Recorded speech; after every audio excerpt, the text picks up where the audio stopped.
बात कर रहे हैं हम सॉल्यूशन की। सॉल्यूशंस चैप्टर में सबसे इंपॉर्टेंट चीज है आपकी कंसंट्रेशन कर्व, ठीक है। कंसंट्रेशन कर्व होती है पहली बात।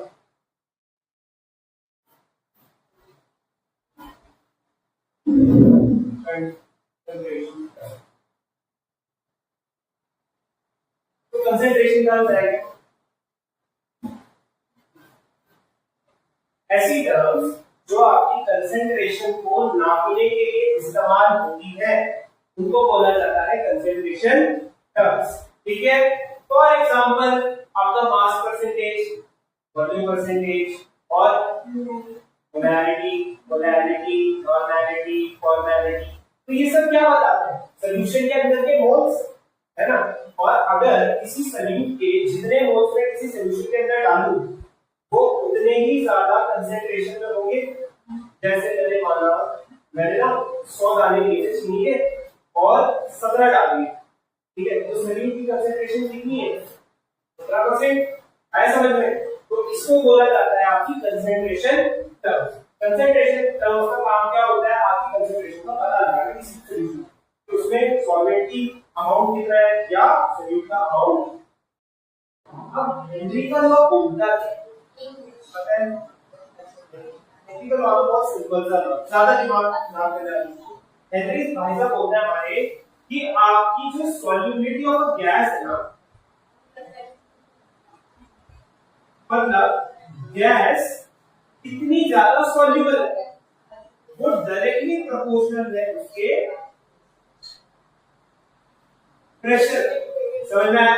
तो जैसे जैसे आप प्रेशर को इंक्रीज करोगे, मान लो आपने एक ना वो देखिए कोल्ड ड्रिंक, है ना, तो कोल्ड ड्रिंक में क्या होता है कि आप जो CO2 गैस है उसको आपने कोल्ड ड्रिंक के अंदर भरा रहता है हाईली कंप्रेस करके, है ना। तो मैंने गैस के अंदर क्या बनाया? प्रेशर बनाया, जिस वजह से वो गैस इसमें घुल गई आपकी ड्रिंक के अंदर, कंट्रोल में वो फिज आता है। समझ में आया? होता क्या है, जैसे जैसे आप प्रेशर को इंक्रीज करते रहते हो आपकी सॉल्युबिलिटी बढ़ती रहती है। यस, समझ में आ गया? इस कांस्टेंट, ठीक है, लिख देना here H is known as Henry's constant, ठीक है। आपके सीबीएसई बोर्ड एग्जाम्स में ये वाला क्वेश्चन ऑफ लाइटिंग पूछा जाता है, ठीक है। Explain Henry law and derivative, तो इसका एक्सप्रेशन ये है। और हेनरी लॉ क्या बोलता है? Solubility of a gas is directly proportional to its pressure. As pressure increases, the solubility of gas increases. तो इसी से एक और क्वेश्चन बन गया, थोड़ा सा कॉन्सेप्ट वाला क्वेश्चन। कैसा? वही explain why divers suffer from the bends. Why divers suffers from the bends, ठीक है, the bends, ठीक है। आगे कंटिन्यू करो, and how this problem is avoided, and how this problem is avoided, ठीक है।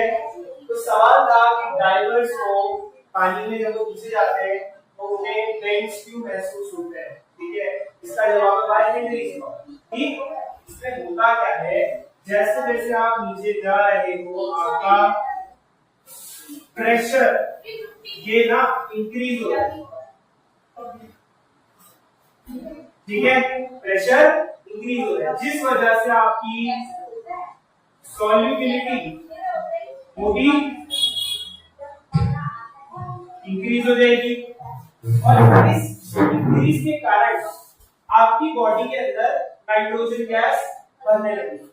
अब आपको परेशानी हो जाती है, तो जब आप ऊपर आते हैं तो आप ऊपर आने की कोशिश करते हैं, तब क्या है ये नाइट्रोजन गैस, अब देखो जब आप ऊपर आ रहे हो इंसेंट के टाइम में ये प्रेशर ना डिक्रीज होने लगता है। जैसे नीचे जाओगे प्रेशर बढ़ेगा, ऊपर आओगे तो प्रेशर कम होता रहेगा।